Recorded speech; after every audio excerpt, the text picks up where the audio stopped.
Professor साहब और planet fun के सुनने वालों को अस्सलामु अलैकुम। वालेकुम अस्सलाम। सर आज जो है ना हमारा टॉपिक बड़ा जल्दी जल्दी शुरू हो रहा है। वजह क्या है? क्या जल्दी जल्दी शुरू हो रहा है? वजह ये है कि सारे बच्चे जल्दी जल्दी कहते हैं हमने बाइक चलानी है, कोई कहता है गाड़ी चलानी है। तो इशू जो है पेरेंट्स के लिए अंडर एज ड्राइविंग का है। सो पहले तो ये बताएंगे बच्चों को है कितनी खतरनाक, और फिर वालिदैन इनको कंट्रोल कैसे करें, दोनों मकसद आप पूरे करें। अच्छा अली भाई, topic is very much important और बहुत बड़ा टॉपिक है, लेकिन हम इसको कुछ डिस्कशन करने की कोशिश करते हैं इसके ऊपर। सबसे पहला पॉइंट तो ये है कि आपकी कंट्री में जो रूल है उस रूल के मुताबिक आपको 18 ईयर्स रिक्वायर है किसी भी तरह की कार को, व्हीकल को ड्राइव करने के लिए, बाइक को, कोई भी ऐसी जो आप रोड पे लेके आते हैं उसके लिए 18 साल आपको रिक्वायर है। और ये 18 साल जो है ना वो ब्रेन मैच्योरिटी के साथ है। अगर आप दुनिया में देखें ना तो बहुत सारे ममालिक ऐसे हैं जिनमें ये 18 की बजाय 21 भी है, लेकिन 18 से कम कोई नहीं आपको मिलेगा। चला रहे हैं लोग जैसे आपके मुल्क में चला रहे हैं, लेकिन अगर उनको एक वैलिड लाइसेंस लेना है तो उस वैलिड लाइसेंस को लेने के लिए आपकी जो मिनिमम एज रिक्वायरमेंट है वो पाकिस्तान में भी 18 ईयर्स है और बहुत सारे कंट्रीज में वो 18 ईयर्स है। 18 ईयर्स क्यों रखी गई?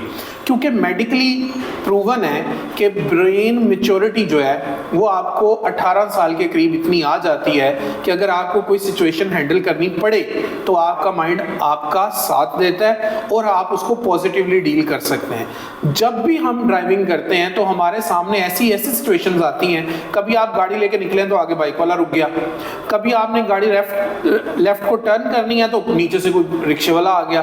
तो ये सारी चीजें जो है ना वो आपके ब्रेन की मैच्योरिटी के साथ एसोसिएटेड है। सो अंडर एज बच्चों को बिल्कुल किसी किस्म की कोई गाड़ी, कोई चीज ड्राइव नहीं करनी चाहिए। और इसके हवाले से पाकिस्तान में तो अभी आपने देखा है वो डीएचए में जो सानेहा हुआ, हादसा हुआ, उसमें एक छोटा बच्चा जो नहीं कंट्रोल कर पाया या जो भी रीजंस आपको उसकी मिली, आपके सामने प्रॉब्लम क्या आई? प्रॉब्लम ये आई कि आपके मुल्क में लॉ होते हुए भी बहुत सारे बच्चे इस लॉ को फॉलो नहीं कर रहे। बाज दफा पेरेंट्स बच्चों को बाइक्स दे देते हैं और बाज दफा बच्चे जो है वो पेरेंट्स को बताए बगैर ही लेके चले जाते हैं। अब तो आपके लाहौर हाई कोर्ट के एक जस्टिस साहब हैं, उन्होंने ये ऑर्डर दे दिया था आपके डीआईजी साहब को कि आप हर उस स्टेशन ऑफिस जिसको हम एसएचओ कहते हैं उसको कहेंगे इस बात को इंश्योर करे कि उसके एरिया में कोई बच्चा भी अंडर एज जो है वो गाड़ी बाइक नहीं चला रहा होगा। और इसका एक बहुत बड़ा नुकसान ही होता है, बच्चे सिचुएशन को हैंडल नहीं कर पाते जो उनके सामने बन जाती है और वो अनएक्सपेक्टेड होती है। सड़क पे कोई किसी चीज को एक्सपेक्ट कर ही नहीं सकता।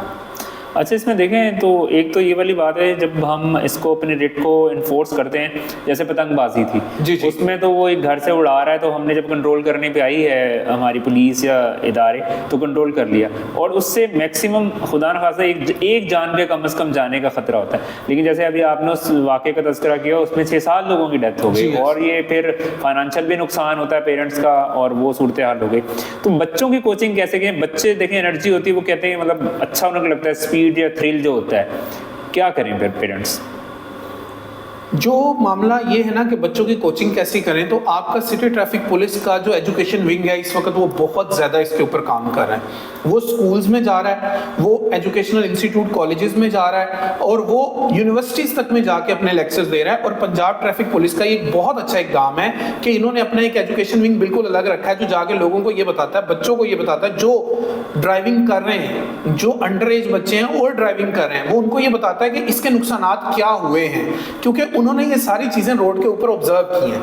तो वो बच्चों को गाइड जरूर कर रहे हैं और उस गाइडेंस का बच्चों के ऊपर पॉजिटिव असर आ रहा है। लेकिन problem is this, in this country हमें हर चीज बार बार बतानी चाहिए, हर चीज हमें इसके ऊपर कैंपेन लॉन्च करनी चाहिए, हमारे टीवी के ऊपर इसके फ्री ऐड आने चाहिए, हमें पेरेंट्स को एजुकेट करना चाहिए, हमें बच्चों को हमें स्कूल लेवल में उनका एक ऐसा पेपर एडअप कर देना चाहिए, कोई ऐसा टेस्ट एडअप कर देना चाहिए जिसमें आप उसके एजुकेशन के साथ उसको ये भी सिखा रहे हो कि उसने रोड सेंस कैसे लेनी है। अब मैं आपको एक बात बताता हूँ, आपके मुल्क में लाइसेंस की इतनी ज्यादा प्रॉब्लम क्यों है? बनवाते ही नहीं। बनवाते ही नहीं है। रीजन बिहाइंड आपका कोई भी ड्राइविंग स्कूल जो है वो बच्चों को रूल्स बता ही नहीं रहा, जो आप लाइसेंस बनाते वक्त उनसे पूछने लग जाते हैं। आपके जितने ड्राइविंग स्कूल्स हैं वो सब प्राइवेट हैं। अब मोटरवे पुलिस ने भी स्टार्ट किया, आपके जो सिटी ट्रैफिक पुलिस ने भी स्टार्ट किया।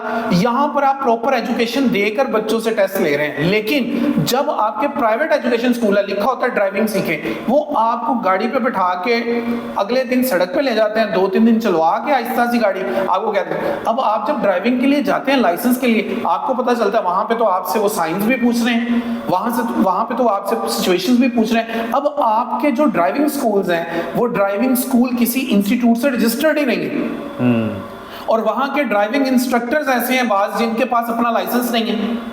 तो वो गाड़ी चलाना तो वो सिखा देंगे, लेकिन रोड सेंस कैसे सिखाएंगे? सो आपको ये रोड सेंस बच्चों से स्कूल लेवल से स्टार्ट करनी है, और उसके बाद आपके शहर में जितने ड्राइविंग स्कूल्स हैं वो सारे आपके सिटी ट्रैफिक पुलिस से रजिस्टर्ड हो।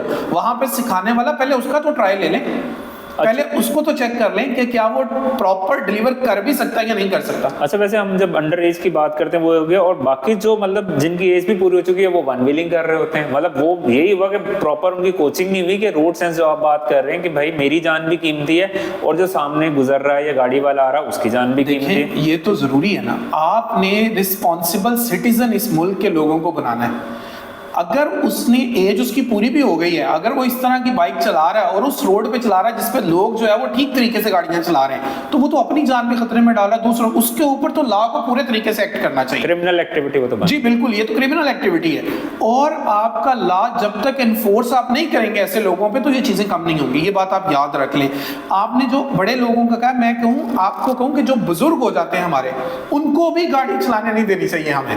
नहीं, ये तो फिर बच्चों को नहीं चलाने देंगे, वो बड़ों को भी नहीं चलाने दिए, तो मसला खड़ा करते हैं। कह रहा हूं जिनकी एज बहुत ज्यादा हो जाती है, रिटायरमेंट जैसी, रिटायरमेंट के बाद जब उनके साथ उनके बच्चे हों तो फिर उस वक्त उनको गाड़ी नहीं, वो एक्सपीरियंस से सारी चीजों को कंट्रोल कर रहे होते हैं, उनकी बॉडी मूवमेंट जो है वो स्लो हो चुकी होती हैं, उनका एजिंग इफेक्ट जो है वो उनके ऊपर आ चुका होता है, उनके रिफ्लेक्सेस इतने फास्ट नहीं रहते। तो हमें फिर क्या करना चाहिए, उनको भी गाड़ी देते वक्त थोड़ी सी एहतियात जरूर करनी चाहिए कि जरूरत के वक्त में चलाएं, लेकिन चूंकि उन्होंने सारी जिंदगी चलाई होती है तो वो फिर भी एक्सपीरियंस से कुछ चीजों को टैकल कर जाते हैं, और वो इतना जिसको कहते हैं ना रैकलेसली चला भी नहीं रहे होते। उनकी एनर्जी जो है वो उनको कंट्रोल करती है। और फिर बहुत बड़े बड़े जो हमारे लोग हैं, जो हमारे दादा हैं, जो या इस एज के जो लोग हैं, जब ये गाड़ी ड्राइव कर रहे होते हैं इनको मेडिकल एड की भी किसी वक्त जरूरत पड़ जाती है। ट्रैफिक स्टक हो गई, ब्लड प्रेशर हाई हो गया, शूट कर गया, या इस तरह की सिचुएशन में तो हमें कोशिश करनी चाहिए कि वो लोग भी बहुत ज्यादा गाड़ी ड्राइव ना करें जब तक उनके पास कोई अदर फैसिलिटी है। इमरजेंसी में तो फिर आपको बताइए करनी पड़ती है। इसमें देखिए, जब हम रोड सेंस की बात कर रहे हैं और ट्रैफिक की बात कर रहे हैं, अब ये देखें डिफरेंट किस्म के टीटी पापा हॉर्न ले लेते हैं, वो साइलेंसर में से आवाजें निकाल रहे हैं, पता नहीं क्या क्या, कुछ टेक्नोलॉजी हमारी आई सिर्फ इधर ही है ट्रैफिक में। नहीं, मैं आपको एक बात बताता हूँ। देखिए, आपको जो हम सिचुएशंस की बात कर रहे हैं आली भाई, ये सिचुएशंस का मतलब है कि हम ये डिस्कस करना चाह रहे हैं कि आइडियली होना क्या चाहिए। सही है। तो आपके मुल्क में एक चीज जो है वो बन रही है या इंपोर्ट हो रही है किसी कंट्री से, और वो शॉप्स के ऊपर बिक रही है, तो कोई तो डिपार्टमेंट होगा जो ये चेक करे कि ये वाले हॉर्न जो है, जो आपने लगाए, जो आपने ये आपके मुल्क में बाइक पे वो हॉर्न लगा हुआ है जो आपने समंदर में चलने वाले शिप्स के लिए बनाया था। नहीं, तो मतलब आप ये कह रहे हैं हमारी टेक्नोलॉजी इतनी अच्छी है बाइक्स की कि रोड्स पे भी चलती है और समंदर में भी चल जाएगी। नहीं, मैं ये कहना चाह रहा हूँ कि जो चीज जिस काम के लिए बनी हुई है उसको वहीं पे यूज करना चाहिए। आपको बाइक के ऊपर एक ऐसा हॉर्न नहीं चाहिए जो थोड़ा करीब से सुनाई दे। अच्छा, ये बताएं, लेकिन आपकी इतनी एज है, इतना एक्सपीरियंस, मुझे बताएं कभी हॉर्न से अगली गाड़ी हटके रास्ते से हट गई, ये किसी तरह वो गायब हो जाए और आपको रास्ता, मतलब हॉर्न बजाते क्यों, समझ नहीं। अच्छा, ये हॉर्न जो बजाना होता है ना, ये जो रोड के ऊपर इर्द गिर्द लोग होते हैं उनको थोड़ा सा कि मैं यहाँ से गुजरने वाला हूँ, अगर कोई रोड क्रॉसिंग कर रहा है तो उसको आप हॉर्न देके कि मेरी जो स्पीड है इससे मैं पहले गुजरना चाह रहा हूँ। बाकी जो अगली गाड़ी आपकी जा रही है उसने आपके हॉर्न से तो कुछ होना ही नहीं है। हाँ, अगर कोई ऐसी जगह पे खड़ा हो जाता है जहाँ पे खड़ा नहीं होना चाहिए, कोई ज़ेब्रा क्रॉसिंग पे खड़ा हो गया, कोई बगैर किसी स्टॉप के खड़ा हो गया, फिर इंसान हॉर्न देके उसको थोड़ा सा अटेंशन दिलवाता है। ठीक है, मेरा ख्याल है इसके ऊपर काफी है। प्रोड्यूसर हॉर्न देने लग जाए, प्रोड्यूसर हॉर्न देने लग गया। इंशाल्लाह नेक्स्ट टॉपिक के साथ हम आपके साथ फिर मिलेंगे। प्लैनेट फन, और अपना ख्याल रखिएगा। अल्लाह हाफिज। अल्लाह हाफिज।